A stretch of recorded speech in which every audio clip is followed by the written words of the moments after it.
Hello everybody, this is Phoenix Cindy, and well, I have finally finished the Lizargon Beta 0.3.0, and oh my word, I am not putting this much effort into another beta ever again.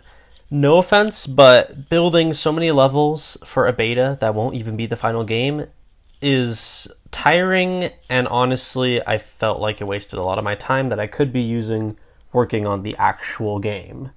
So this is the last beta that I'm putting this much effort into. There will be future betas, don't worry, just that they will probably be like one or very few levels showing off what I've added and done.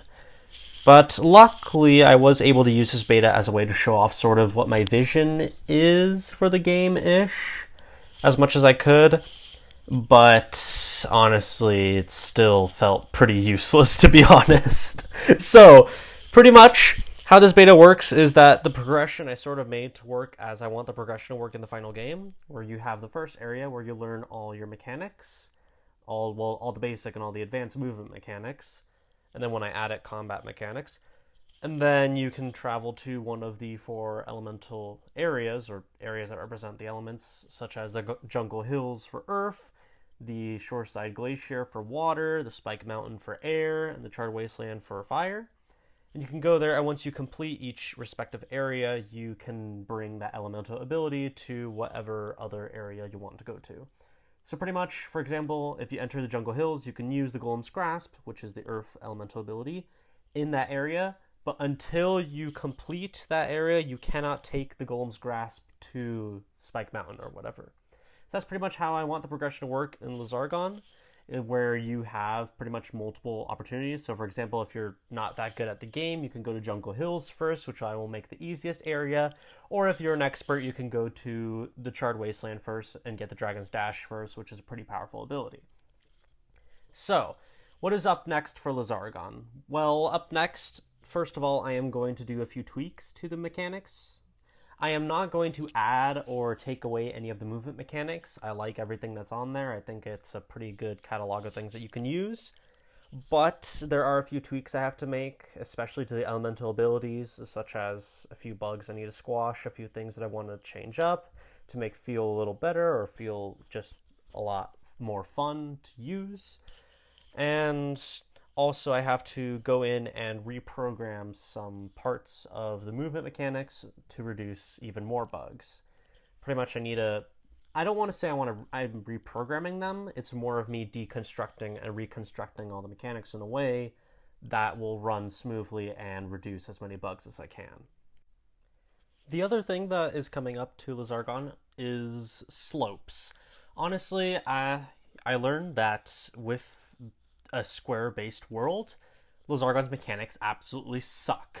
Pretty much, I felt like I was losing speed every 5 seconds. I was playing the beta 0.3.0, which, I mean, I don't think that's what I want for Lizargon. So I'm adding slopes. I'm going to add 2 types of slopes. A, regular slope that is just, sort of 1 by 1, and a slope that is 2 by 1. Pretty much with these two, I should be able to build better areas or better levels until I actually get the areas working. And it will actually feel more fluid and organic, along with allowing more advanced mechanics to shine, such as jumping off a ramp to gain extra height and stuff like that. Pretty much, I think slopes would be an incredible addition to Lizargon, and it would help a lot with making the world and the mechanics feel more fluid and organic.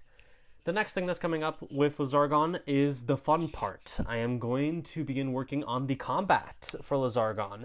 Pretty much, the combat system I want for Lizargon, I sort of want a very simple one while having quite a bit of depth. So pretty much, you will have one button to slash. That's pretty much it. If you have looked at this channel, you've probably seen that the Lizargon have 2 swords. That's pretty much your main attack method.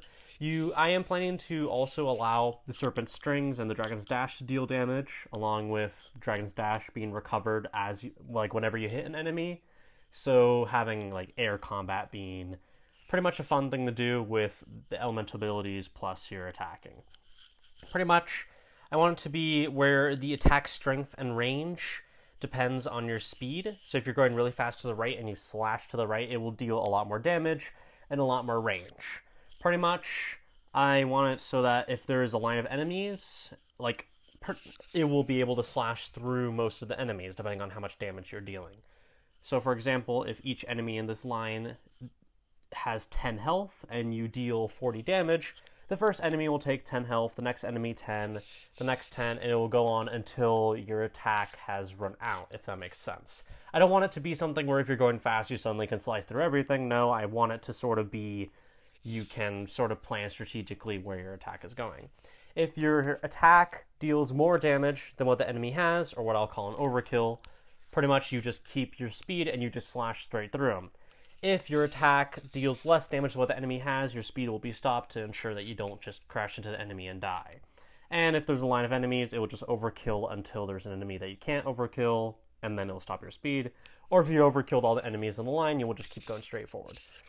The other thing I want to add to the combat is parrying, because honestly that would be pretty fun, and it would be pretty useful. Pretty much, if you attack right at the moment that the enemy is attacking, you will do a parry, which will deal a significant more amount of damage and range, but will come at the cost of all your speed that you've gained. Luckily, with Lizargon's mechanics, it shouldn't be too hard to gain a lot of speed, especially if you have multiple of the elemental abilities. So, the last thing for the combat mechanics is obviously health. If you have infinite health, the combat's going to be pretty boring. So the health is going to sort of work like this, where every checkpoint gives you full health. And it's also a checkpoint, so if you die, you just come back to the checkpoint. And the more attacking you do, or like the more damage you deal, the more health you regenerate. So you will regenerate health the more damage you deal. So, for example, if you're at low health, it is a lot better to go for an overkill or an overkill parry to be able to regen a lot more of your health back, especially if there's a long gap between checkpoints, which I will intentionally add to give more challenge. So, hopefully I can implement all those combat mechanics. The enemy AI, I won't worry about until later. I might add like very simplistic AI for like testing purposes. But like the actual enemy AI, I'm not going to worry about until after I finish the tweaks, the slopes, and the combat. Now, what is really the highlight of this video, in my opinion, is that I am actually going to start streaming on Twitch. I am super excited. Hopefully I can do it well. I don't know. I may start off sort of boring and slow at first because I never really... Well, I have streamed on Twitch before, but that was Geometry Dash with a separate channel, and I was really boring and quiet. So I'm hoping that in my streams I can be more full of energy, more excited, and actually keep the streams interesting, even when there's like 1 or 2 people watching at a time.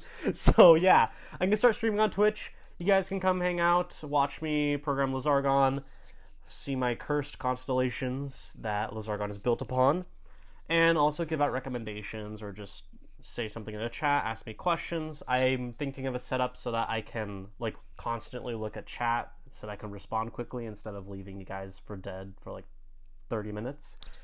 And also, I won't be doing just Lizargon or programming on Twitch.